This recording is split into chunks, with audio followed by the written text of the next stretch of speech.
যে 6জন NDP কাৰণ আছিল যে ৰিলিজ কৰাটো আমি দেখি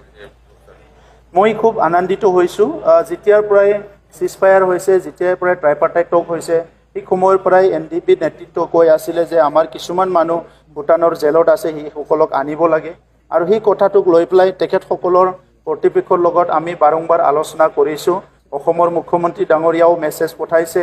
ভাৰত চৰকাৰকো আমি জনাইছোঁ তেনেকৈ আলোচনা কৰি কৰি যোৱাকালি তেখেতসকলে এই 6জন NDPৰ লগত ডাইৰেক্ট ইনডাইৰেক্ট জড়িত থকা তেখেতসকলৰ যিখিনি মেম্বাৰ তেখেতসকলক যোৱাকালি গধূলি ৰিলিজ কৰিছে আৰু তেখেতসকলক আমি লৈ আহিছোঁ আৰু এতিয়া অসমৰ আমাৰ DGP ডাঙৰীয়া অসম চৰকাৰৰ পুলিচ বিভাগ SB বিভাগ তেখেতসকলৰ কিবা কেছ আছে নেকি কি আছে কি নাই বাকি প্ৰক্ৰিয়াটো তেখেতসকলে কৰিব কিন্তু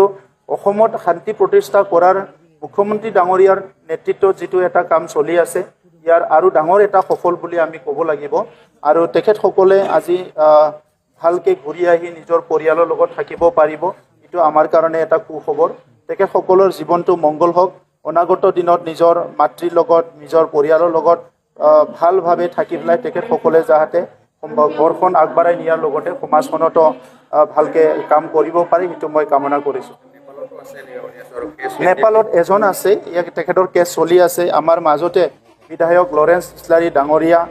আমাৰ MCLA মাধৱ সেট্টি ডাঙৰীয়া নেপালত গৈ পেলাই লগ কৰি আহিছে তেখেতৰ কেছ চলি আছে আৰু নৰ্মেল যেটো প্ৰক্ৰিয়া চলি আছে এই প্ৰক্ৰিয়াৰ দ্বাৰাই কম দিনৰ ভিতৰত তেখেতে ৰিলিজ হ'ব বুলি আমি গম পাইছোঁ ৰিসেন্টলি আমি আলোচনা কৰা ভাৰত চৰকাৰ অসম চৰকাৰৰ লগত যেতিয়া ৰিভিউ এই সময় যিমান NIA CBI কেছ এইটো শেষ হ'ব লাগে ইয়াৰ বিষয়ে আলোচনা কৰা আমি দেশখন চলাবলৈ আমাৰ কিছুমান পিলাৰ আছে য'ত জুডিচিয়াৰীটো এটা ডাঙৰ পিলাৰ এক্সিকিউটিভটো এটা ডাঙৰ পিলাৰ সো এক্সিকিউটিভ ডিসিশনবিলাক কেতিয়াবা মানে জুডিচিয়াৰী এইটো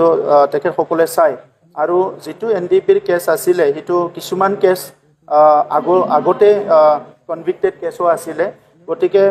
একবাৰ কনভিক্ট হোৱাৰ পিছত ইয়াৰ প্ৰক্ৰিয়াটো